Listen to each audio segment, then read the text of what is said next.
Welcome to Man Does Tech, where I solve the problems you didn't even know you had. You already have the essentials: a Google account and browser. Open Google Slides and pick blank or a template. This decides layout and style. Once done, rename your file at the top so autosave organizes versions. Now set the page aspect ratio, 16, 9 for screens, 4, 3 for older projectors, and add a title and subtitle on the first slide. Make sure to create a cover that establishes tone. Use a simple background and one strong headline to start the narrative. You'll now construct the core content slide by slide. Add new slides with Ctrl+M or the plus icon and choose layouts to keep designs consistent.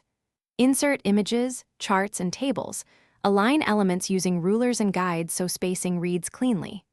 Once you have sample slides, open Slide Edit Master to set fonts, colors, and logos that propagate across every slide. This saves time and enforces branding. Also add short speaker notes to cue your narration during delivery. You're near the finish. Export your deck as PPTX or PDF through file download. Verify fonts and embedded images render correctly in the exported file. Then rehearse using Present and Presenter view to practice pacing and confirm speaker notes display.